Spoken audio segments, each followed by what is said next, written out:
From world-scale projects, we now move to a key component in the development of any project, financing. For that, we are pleased to invite Mr. Jigar Shah, Head of Sustainability Research for Maybank, to share with us the bank's lens on ESG in sustainable financing. Mr. Jigar?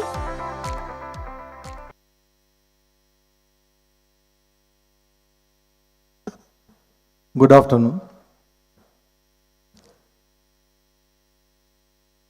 YB Rafizi Ramli, Minister of Economy. YB Nick Nazmi, Nick Ahmed, Minister of Natural Resources, Environment and Climate Change. Distinguished guests, ladies and gentlemen. Thank you for this opportunity on this very important new policy launch day here in Malaysia. It's my pleasure and privilege to showcase Maybank's ESG capabilities in terms of the research product and also talk about a few highlights from our just released note on mobility transition. I'll first start with the background on our ESG research.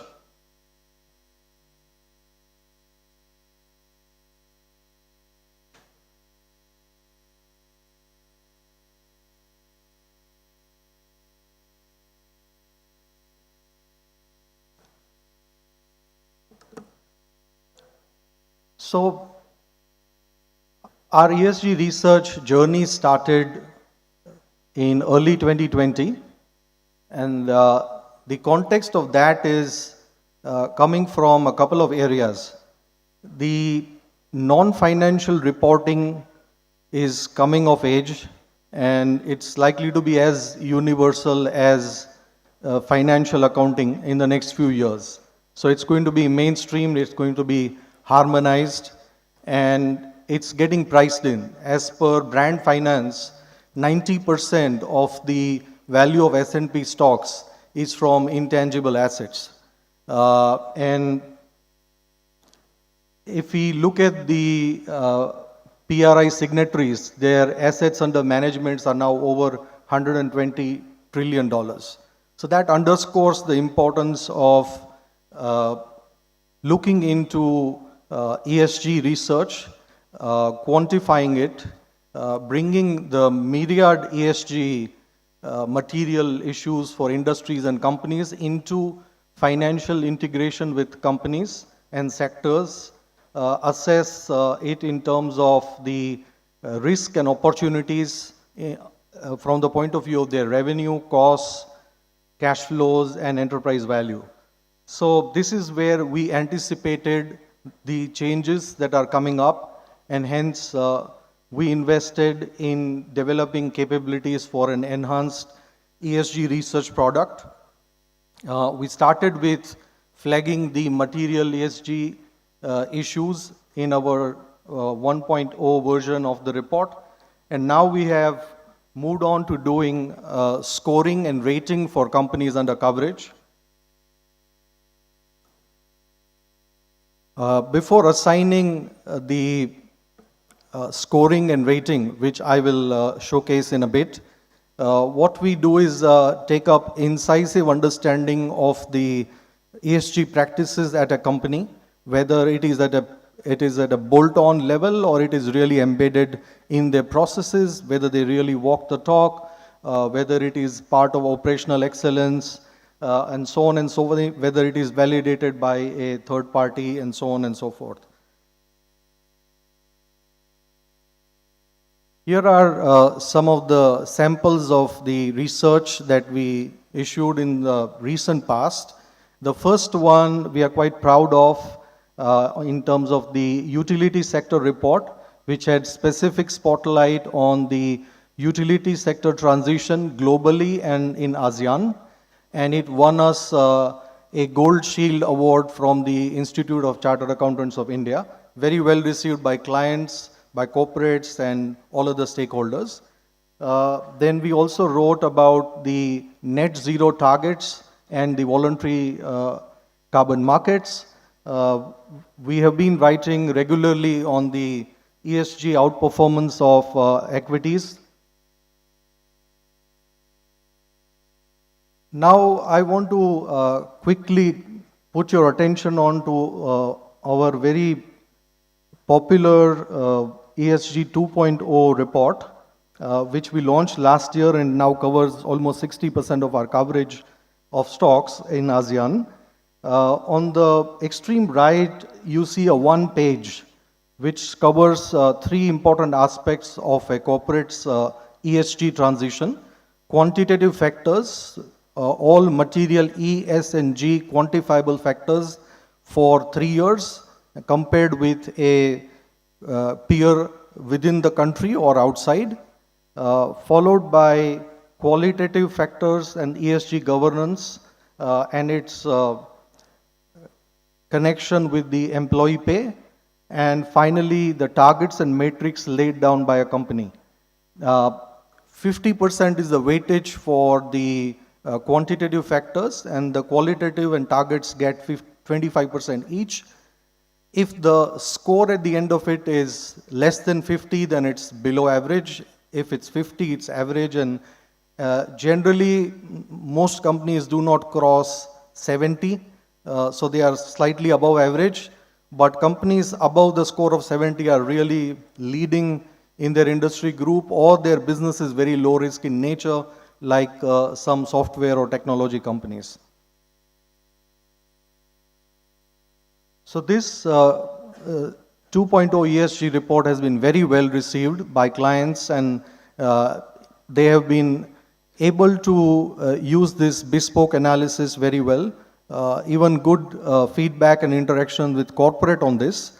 And eventually where it is leading us to is, if you see here on the left side, the table shows within the utility sector, what are the scores of different companies, and that allows you to compare where they are in the transition journey.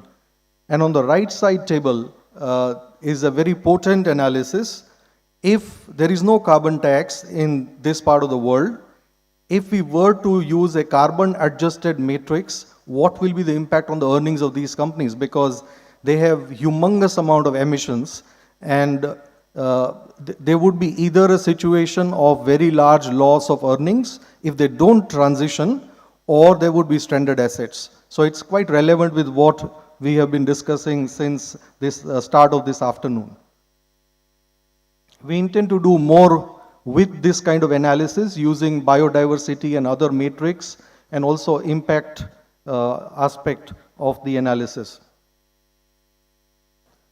Now, quickly moving on to a report which we released today, is on the mobility transition, and particularly the EV acceleration that we are likely to see in ASEAN. Most of the transition that we see today is energy transition, and the decarbonization of transportation is extremely important for us to get to a net zero by 2050 for the entire world.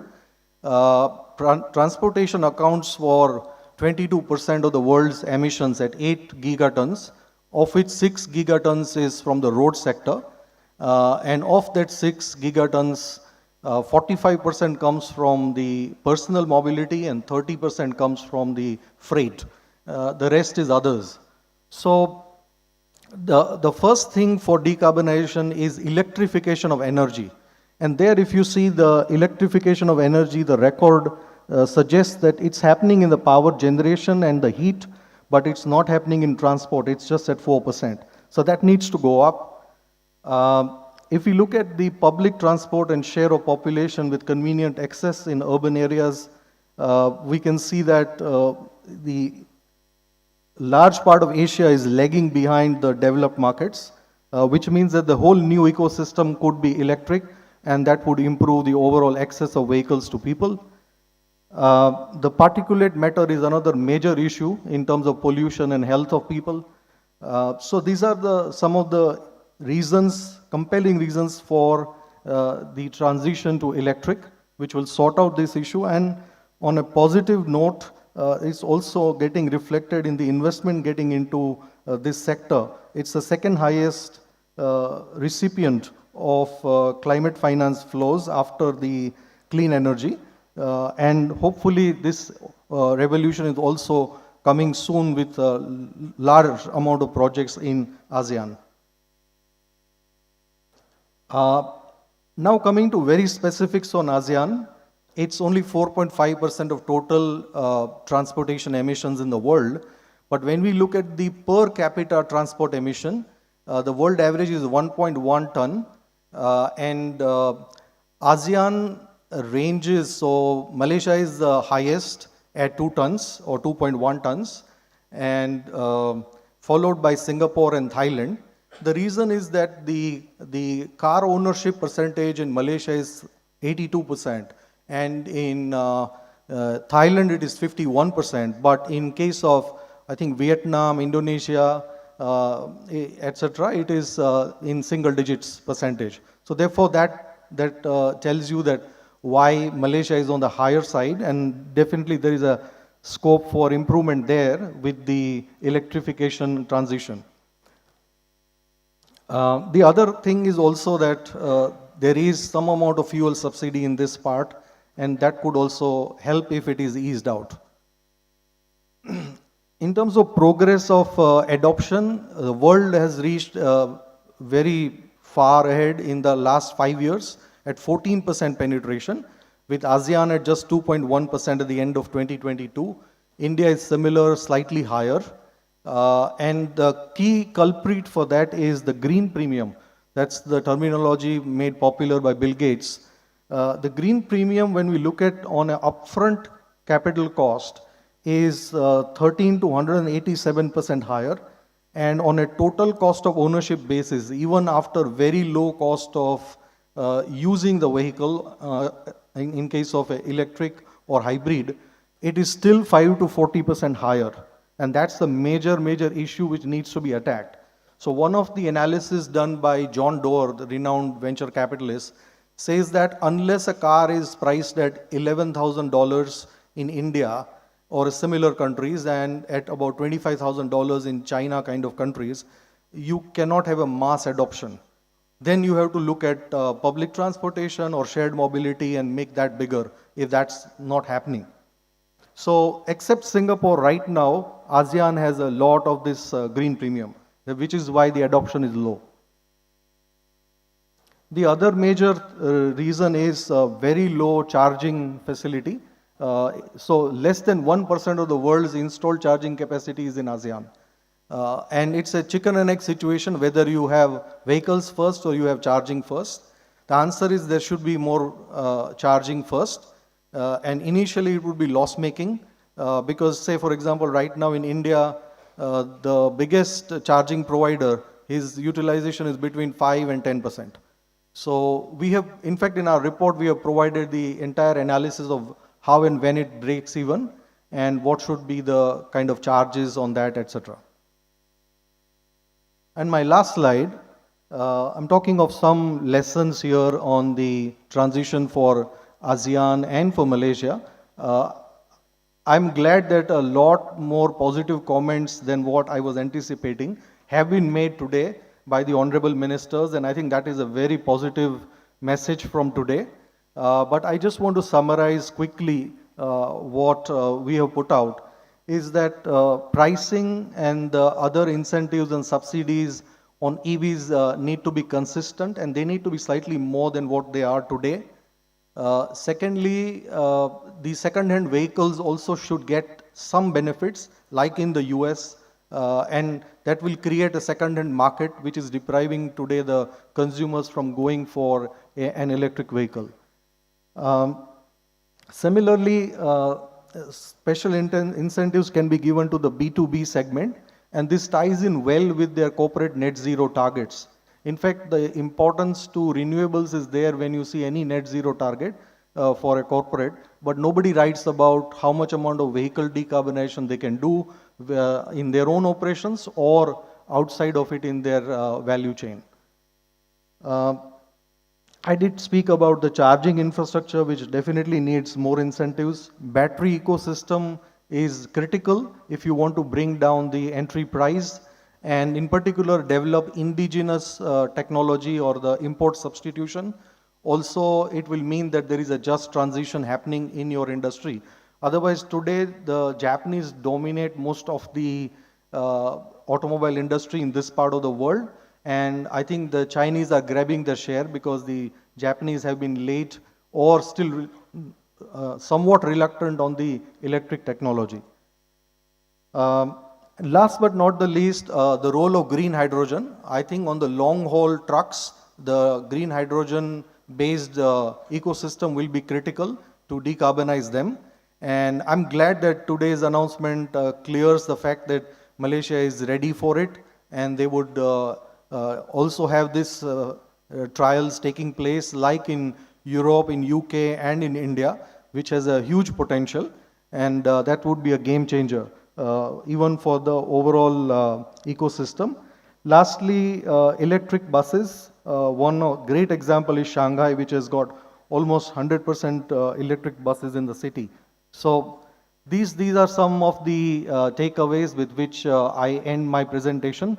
Thank you once again for the opportunity, and I will leave the floor back to you. Thank you. Thank you, Mr. Jiga, for those insights and laying the context for the next item on our program today, where Maybank will launch the Maybank Enhanced ESG Research Initiative and Thematic Research Report on Mobility Transition.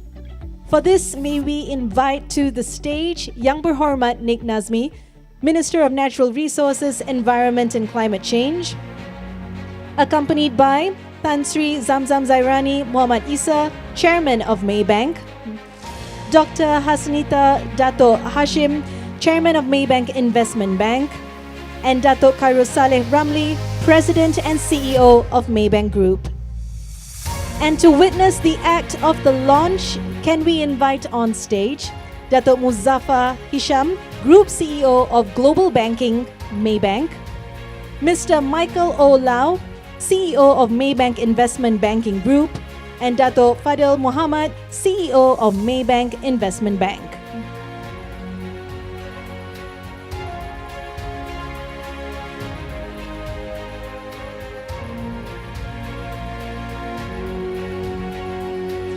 To activate the launch, we invite Dr. Hasnita and Dato Khairul Saleh to respectively insert the plugs into the slots. Dr. Hasnita, Dato, on my count of 3. In 3, 2, 1. Congratulations to Maybank in launching the Enhanced ESG Research Initiative and Thematic Research Report on Mobility Transition. Let's have a round of photographs to capture the occasion.